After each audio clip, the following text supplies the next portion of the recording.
जैसे संध्या काल में लगाया गया दीप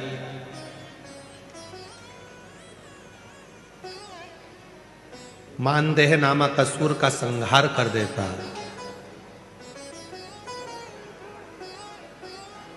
प्रतिदिन एक नियम बनाकर रखना चाहिए कि रोज शाम के समय पर अपने घर में प्रदोष काल के समय पर एक दीप जरूर लगाना चाहिए। और यदि बेलपत्र का वृक्ष है तो उस बेलपत्र के वृक्ष के सामने भी एक दीप अवश्य लगाना चाहिए।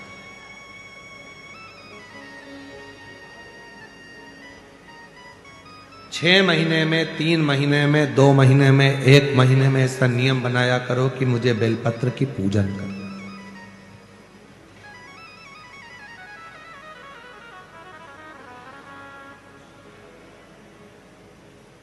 स्वयं माता लक्ष्मी जी ने भगवान नारायण को पाने के लिए बेलपत्र का पूजन किया।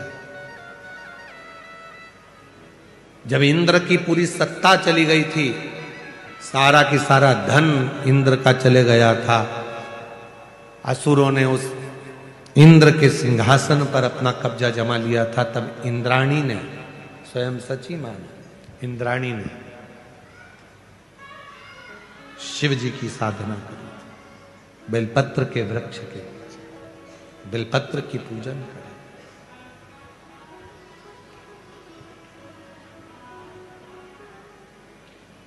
कभी दिल कर जाए तुम्हारा तो कभी महीने में, 1.5 महीने में, 2 महीने में बेलपत्र के पेड़ के नीचे जल लेकर बैठो।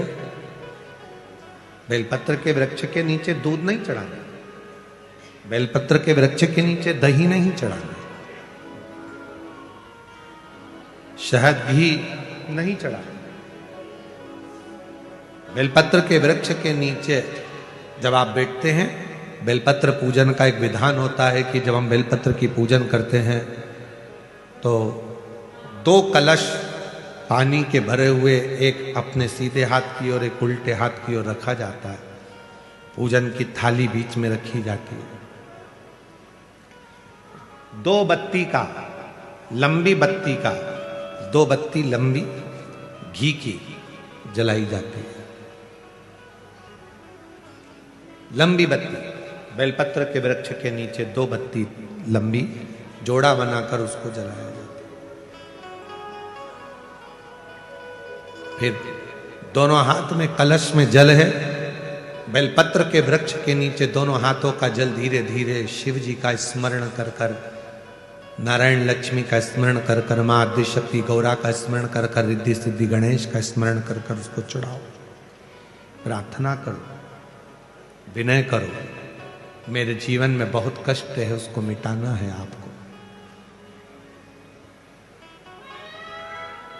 शिव आपसे प्रसन्न होते हैं, वैसे मेरी जिंदगी भी प्रसन्न करना है आपको। जल चढ़ाकर दोनों पात्रों का थोड़ा थोड़ा जल कलश में बचा लेना है, पूरा पात्र खाली नहीं करना है, दोनों को वापस रखना है। और थोड़ी सी हल्दी पीसी हुई शिव जी के उस बेलपत्र पर लगाएं, थोड़ा कुंकुम वो भी बेलपत्र पर लगाएं। 7 दाने अक्षत के, केवल 7 दाने अक्षत के बेलपत्र को छुआकर अपनी थाली में रख लें।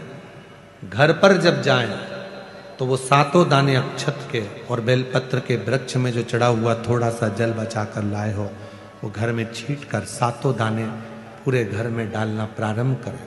महीने में, 2 महीने में, 3 महीने में एक बार करिए। जीवन में किसी के आगे हाथ फैलाने की जरूरत नहीं पड़ेगी। इतनी संपदा बाबा की, इतनी संपदा। बेलपत्र की महत्वता को लोग जानते नहीं है। एक प्रदोष की महत्वता, एक बेलपत्र की महत्वता। अभी हमने पहले भी कहा, एक कथा प्रदोष काल की रह गई है। एक बार हम दिल्ली बाच रहे थे पर वो पूरी नहीं हो पाई क्योंकि पानी आ गया था। हम प्रयास कर रहे हैं उस कथा को कुबेरेश्वर धाम पर, क्योंकि उसमें प्रदोष काल की कथा में टेंट नहीं लगता। वो प्रदोष काल की जो कथा होगी सीहोर कुबेरेश्वर धाम में, उसमें टेंट नहीं लगेगा, उसको खुले मैदान में बाचना पड़ता। आप और हम सब खुले मैदान में बैठकर प्रदोष काल में उस कथा को सुने और उसमें प्रदोष की महत्वता को जाने। और हमारी तरफ से हम तो आज प्रकाश जी आपको भी, दीना भाभी जी आपको भी, दोनों को निमंत्रण दे रहे हैं। जब भी सीहोर में जब कथा हो प्रदोष काल की, तो एक दिन कम से कम आप लोग आकर उस कथा की पूजन आपको भी करना रहे, प्रदोष काल की कथा।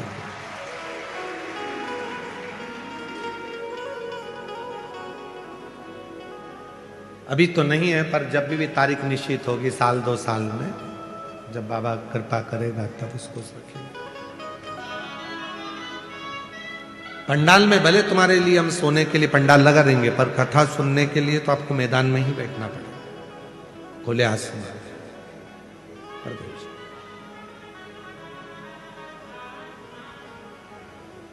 शिव तत्व को जान, बेलपत्र की महत्वता को जिसने जान लिया, आज लोग बेलपत्र को जान रहे हैं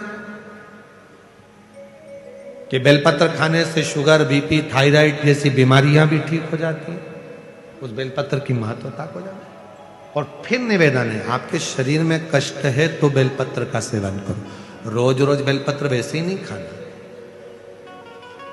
कई बार बेलपत्र खाने से मुंह में छार छारपन आ जाता है, कई बार मुख का स्वाद भी कम हो जाता है बेलपत्र खाने से। तो निवेदन है, रोज रोज ना खाइए, जब जरूरत है। और जरूरी नहीं कि आप 3 पत्ती यहां से जो बेलपत्र दी जाती है, 7 दिन तक जो रोज एक बेलपत्र दी जाती है, वो तो खाने के लिए दी जाती है। पर समापन के दिन की बेलपत्र तो खाने की नहीं रहती, उसको तो ले जाकर लोग लाल कपड़े में बांध अपने घर में रख देते हैं तिजोरी में। आखिरी दिन की बेलपत्र तो वैसे भी तिजोरी का भंडार के लिए होती है। तो जो बेलपत्र होती है, जरूरी नहीं कि तुम पूरी बेलपत्र खाओगे तो दवाई असर करेगी। बेलपत्र का अग्रण्य भाग का थोड़ा सा पत्र भी यदि हम पा लेते हैं, उसको ग्रहण करते हैं, तो वो भी उतना असर करता है। और रोज खाने की जरूरत नहीं है। रोज अगर शिव मंदिर जा रहे हो, शिवालय जा रहे हो, शंकर जी के मंदिर जा रहे हो, देवालय जा रहे हो, तो बेलपत्र लाओ, वहां से मना नहीं है। उसको इकट्ठा करो, एकाग्रित कर सुखा लो। सुखाकर रोज शिव जी की चढ़ी हुई बेलपत्र को सुखाकर फिर उसका चूरा बना लो। जब तुम्हें लगे कि शुगर गड़बड़ हो रही है, बीपी गड़बड़ हो रहा है, थायराइड गड़बड़ हो रहा है, तो एक चुटकी उसमें से लेके निगल लो, पानी पी लो। बाबा की कृपा से आधा घंटा 1 घंटे में वो sugar, BP, thyroid sub level में आना प्रारंभ हो गया। उस बेलपत्र की महत्वता को जिसने जाना, कभी कुबेरेश्वर धाम जाओ तो कुबेरेश्वर बाबा के धाम पर जो 200-300 साल पुराना, जो 300 साल के ऊपर पुराना बट वृक्ष है, जहाँ बाबा बैठे हैं, बटकेश्वर महादेव, उसका दर्शन करो। उस पेड़ की छांव में बैठकर बाबा का मंत्र जाप करो। अभी अभी हमने थोड़ा सा उसको बंद कर दिया था, क्योंकि वहाँ बाबा के जोड़ा घूम रहा था तो वो शरीर पर चढ़ जाता था, इसलिए अभी स्थान पर वहाँ जाना थोड़ा बंद कर दिया था, पर पुनः वापिस उसको खोल दिया। बेलपत्र की वाटिका है छोटी सी, उस बेलपत्र की वाटिका के पास में बैठकर भगवान शिव का नाम उच्चारण करो, नाम स्मरण। शिव भक्ति करो जहां तक हो सके, शंकर की अविरल भक्ति को धारण करो।